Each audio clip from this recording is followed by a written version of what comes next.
ఒక అధికారికి ట్రాన్స్ఫర్ కావాలన్నా ప్రమోషన్ కావాలన్నా ఒక ఫ్రేమ్ వర్క్ పెట్టండి. ఆ ఫ్రేమ్ వర్క్లో గౌరవ మంత్రివర్గ సభ్యులు ఇచ్చినా, గౌరవ ఎమ్మెల్యేలు ఇచ్చినా కానీ మీరు ఆ ఫ్రేమ్ వర్క్లో పడితే ప్లీజ్ యాక్సెప్ట్ ఇట్. ఆ ఫ్రేమ్ వర్క్లో పడపోతే అది నేను చెప్పినా కానీ చేయగలను. ఇంత నేను ఇచ్చిన సింపుల్ డైరెక్షన్ ఇచ్చాను. ఎందుకంటే మనకి ఎఫిషియెంట్ అఫీషియల్స్ ఉన్నప్పుడు మనం ఇవ్వగలిగేది పాలసీ డైరెక్షన్ ఇస్తాం.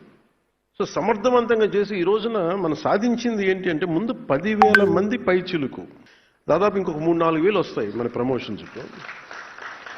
ఇది ఉమ్మడి ఆంధ్రప్రదేశ్లో కూడా జరగలేదు. ఈ రోజుకి నాకు మన మన తెలంగాణలో జరిగిందో లేదు కూడా నాకు ఇంకా తెలియదు. ఐ థింక్ ఇది ఇంకా ఇలాంటి రిఫార్మ్స్ ఇంకా ఇంత పదోన్నతులు ఇంకా అక్కడ జరిగినట్లేదు. అంటే ఇది ఒక ప్రెసిడెంట్ అయింది మన ఆంధ్రప్రదేశ్కి. సో నేను మీ బాగోగులు కోరుకునే వ్యక్తి. మీరు బాగుండాలి. ఎందుకంటే నేను నా తండ్రి చూసేవాడిని. అంటే నేను పుట్టేటప్పుడు మా ఫాదర్ హెడ్ కానిస్టేబుల్గా ఉండే పెటీ ఆఫీసర్ అనేవాళ్ళు.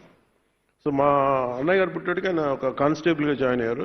సో నాకు పెటీ ఆఫీసర్గా నుంచి మా నాన్న ప్రతి ప్రమోషన్కి ఎప్పుడు వస్తుంది, ఎస్ఐ ఎప్పుడు అవుతారు, ఎగ్జామ్స్ రాసేవాళ్ళు ఆయన, తర్వాత ప్రిన్సిపల్ ఎస్ఐ ఎప్పుడు అవుతారు, ఇంకొక 3-4 సంవత్సరాల్లో మనం సిఐ అవ్వచ్చు, ఈ మాటలు వింటూ ఉండేవాడిని చిన్నప్పుడు నేను.